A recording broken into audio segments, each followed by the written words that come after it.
దేశ ప్రజల ఐకమత్యంతోనే మన పూర్వీకులు బ్రిటిష్ వారిని పారద్రోలి దేశానికి స్వాతంత్రం తెచ్చారని అంజుమన్ ఈ ముహాఫిజుల్ సంస్థ అధ్యక్షులు సిద్దిక్ అలీ పాషా ఆరిఫ్ అన్నారు. నేడు ఏలూరులో సంస్థ కార్యాలయంలో 79వ స్వాతంత్ర దినోత్సవ వేడుకలకు జాతీయ జెండా ఎగురవేసి ఘనంగా నిర్వహించారు. ఈ సందర్భంగా దేశ ప్రజలకు స్వాతంత్ర దినోత్సవ శుభాకాంక్షలు తెలిపారు.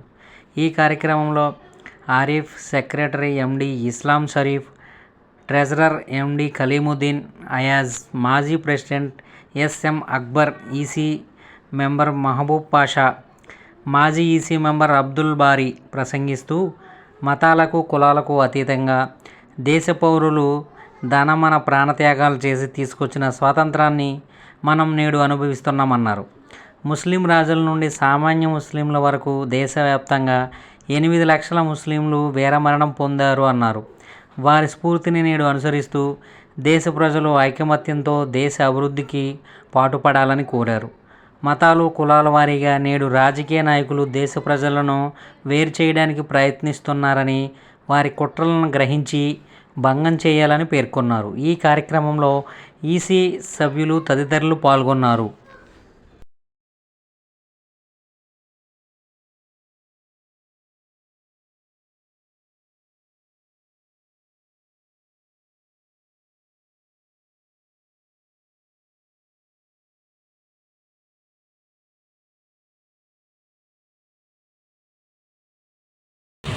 आज इंडिपेंडेंस डे है ना, सबको मुबारक। अल्हम्दुलिल्लाह 79th इंडिपेंडेंस डे का सबको मुबारकबाद देता हूँ। हमारे को आज़ादी मिली बोले तो ऐसी नहीं मिली, कई शहीद हमारे मुसलमानों के आलिमों को, हाफिज़ों को शहीद कर दिया गया। आज 70 पर 9 साल हो गए। आज हमारे मुसलमानों को फिर भी आज़ादी मिलने के बावजूद भी मुसलमानों को गद्दार ही समझते हैं। लेकिन इसकी क्या वजह है? हम मुसलमानों में आपसी इख्तिलाफत रहने की वजह से। तो पहले मैं बोलता हूँ, आपस के इख्तिलाफत दूर कर लें, इंशाअल्लाह हम मुसलमान सभी एक हो जाने के बाद मुसलमानों का हक इंडिया पर बनता है। हालांकि इंडिया आज़ादी में जितना मुसलमान ये करे, दूसरे कौन कोई भी नहीं करे। 70% के ऊपर मुसलमानों के शहीदी की वजह से ही हमारे को आज़ादी मिली। तो इस आज़ादी का हकदार पहले हम मुसलमान हैं। आज हमारे मुसलमानों को दूसरी नज़र से देखते हैं। तो मैं ये सभी लोगों से ये करता हूँ कि सभी मुसलमानों को एक और नेक बन के ये जमातों को हिस्सा छोड़ दे के सभी से मिलजुल के काम लेने से हम आज़ादी के असली फल ले सकते हैं और गद्दारों का नाम हमारे ऊपर से हम लोग मिटा सकते हैं। एक नहीं होने की वजह से आज हमारे से ये होते हैं। अगर से हम लोग गद्दारी करें तो हमारे को आज़ादी नहीं मिलती थी। अल्लाह ताला हमारे को मिट्टी से बनाया, खास कर इंडिया के मुसलमान हम लोग इसी मिट्टी में पैदा हुए और इसी मिट्टी में बढ़ते हैं और इसी मिट्टी में मिल जाते मरने के बाद। वो भी कैसा मरते हैं हम लोग? मरने के बाद भी हम लोग गुस्ल करके इसी मिट्टी में दफन होते, पाक होकर हम इसी मिट्टी में दफन होते हम लोग। तो हमारी ये कैफियत है हमारी मुसलमानों की। तो बाकी के लोगों को हमारे को ये करने की ज़रूरत नहीं है, हम क्या हैं अपने आप को प्रूव करने की ज़रूरत नहीं है। बस यही बात मैं लोगों को बोलता हूँ कि सब मिलजुल के रहें, आज़ादी के फल सब लेते हैं। बस हिंदुस्तान में मनाया जा रहा है। ये हिंदुस्तान में सिर्फ मुसलमान, हिंदुआ, सिक्का, ईसाया सब मिल के इसको आज़ादी करे, लेकिन अहम रोल मुसलमाना का था इसमें। जब मुग़ल सल्तनत ख़त्म होने के बाद है, उधर टीपू सुल्तान, इधर सिराजुद्दौला, इधर निज़ाम के नवाब, ये सब मिल कर अंग्रेज़ों को अटैक किए थे। ईस्ट इंडिया कंपनी ने पहले कलकत्ता आई थी, कलकत्ते से बहुत पहले सिराजुद्दौला नवाब साहब को ख़त्म करी। ये कंपनी ख़त्म करने के बाद आहिस्ता आहिस्ता हिंदुस्तान के ऊपर छा गई और छा जाने के बाद सब पे हिंदुस्तान को पूरा कब्जा कर लिए और मुसलमानों को बेहद शहीद कर दिया गया। क्योंकि उस ज़माने में नवाबा थे, उस ज़माने में मुसलमानों की अक्सर फौज थी।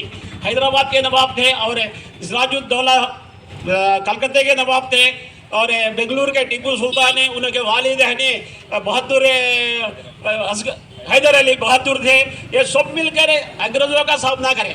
करने के बाद सब मिलकर खत्म हो गए। जब टीपू सुल्तान को खत्म किया तो 3 दिन तक अंग्रेज फौज सामने नहीं गई, क्योंकि उनको मारता गया कि बोल डर से। उस वास्ते आप हमारा पूरा ये हिस्सा क्या होगा, तो इसमें सब लोग मिलकर करें। एक कौम करी नहीं, पूरे कौम यानी हिंदुस्तान में जितने भी मजहब है वो सब मिलकर ये यौम आज़ादी के दिन है नहीं लड़कर ख़त्म कर और आज के दिन है 15 अगस्त के दिन है हमारे यौम आज़ादी को, हमारे हिंदुस्तान को तुम लोग चला लोगों को बोल को बाहर को भगाने के बाद एक समझौता हुआ। समझौते में हमारा हिंदुस्तान आज़ाद हुआ और उसके बाद हम लोग ये 70 पर 9वां दिन बना रहे हैं। क्योंकि तो ये बहुत खुशकिस्मती भी है सब हिंदुस्तान के आम के लिए। ये खुश रोज़ है, सब रोज़ आता ही रहता है, लेकिन हमारे अंजुमन वाले सब 15 अगस्त के दिन सब हर दिन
ఇబ్బంది పెడుతున్నప్పుడు అప్పుడే ఆనాడే 1857లో బహదూర్ షా జాఫర్ అనే మన ముస్లిం వ్యక్తి మరి వారిని ఎదుర్కొని వారికి అడ్డంగా నిలిచి తన ప్రాణాలు కోల్పోయాడు. మరి మీ అందరికీ తెలుసు. అలాగే మరి మహిళలు కూడా, ముస్లిం మహిళలు కూడా మరి వారు తమ ప్రాణాలను అడ్డం పెట్టి మరి వారు తమ మాన ప్రాణాలు అన్ని కూడా, ఆస్తిపాస్తులు అన్ని కూడా వాళ్ళ మన స్వతంత్రం కోసం వాడు తమ అర్పించడం జరిగింది. అదే ముంతాజ్ మహల్ అనేసి మరి ఆవిడ ఈ విధంగా స్వతంత్ర సమరంలో పాల్గొనడం జరిగింది. అదే విధంగా మన టీపు సుల్తాన్, మరి మీ అందరికీ తెలుసు టీపు సుల్తాన్ మరి ఏ విధంగా తను దేశం కోసం ఏ విధంగా ఎదుర్కొని తన ప్రాణాన్ని త్యాగం చేశాడు మీ అందరికీ తెలుసు. అదే విధంగా మరి అఫ్జల్లా ఖాన్ మరి ఆయన భగత్ సింగ్ గారితో కలిసి ఉరికంబం మీద ఎక్కి ఆయన దేశం కోసం ప్రాణాలు అర్పించడం జరిగింది. ఎంతో మంది ముస్లింలు తమ ప్రాణాలు ఈ విధంగా మన దేశం కోసం, స్వాతంత్రం కోసం, మనల్ని విముక్తి చేయడానికి వారందరూ కూడా కష్టపడ్డారు. ఇవన్నీ కూడా వీరి పేర్లన్నీ కూడా బాంబేలో ఉన్న మొన్న గేట్వే ఆఫ్ ఇండియాలో 25,000 మంది పేర్లుంటే దాంట్లో 18,000 మంది పేర్లు ముస్లిమ్స్ పేర్లు, స్వాతంత్ర సమరంలో పాల్గొన్న ముస్లిమ్స్ పేర్లు దాంట్లో ఉన్నాయి. ఆ విధంగా ఉన్నాయని నేను గర్వంగా మీ అందరికీ కూడా చెప్తున్నాను. మరి ఈ విధంగా ముస్లిమ్స్ ఏ విధంగా దేశ స్వాతంత్రానికి కష్టపడ్డారు, పాటుపడ్డారో మీ అందరికీ తెలుసు. మరి కానీ ఈరోజు మరి ముస్లిమ్స్ మీద మరి లేనిపోని అబద్ధాలు, లేనిపోని ఆలోచనలు పెట్టి అన్ని విధాలుగా అణగదొక్కడానికి ప్రయత్నం చేస్తున్నాం. కానీ మేము ఒకటే చెప్తున్నాం, మేమందరం కూడా కలిసికట్టుగా ఉంటాం, ఐకమత్యంగా ఉంటాం, మేమందరం కూడా దేశం కోసం పోరాడతాం, మేమందరం కూడా దేశ ఉన్నతికి పోరాడతాం అనేసి మీ అందరికీ కూడా, ప్రభుత్వానికి కూడా మేము విజ్ఞప్తి చేస్తున్నాం. మరి అదేవిధంగా మీ అంజుమన్ ముహఫిజుల్ ఇస్లాం తరఫున మేము ఎన్నెన్నో సేవా కార్యక్రమాలు చేస్తూ ఉంటాం. అలాగే పెళ్లి కాని వారికి పెళ్లిళ్ళు చేయడం కానివ్వండి,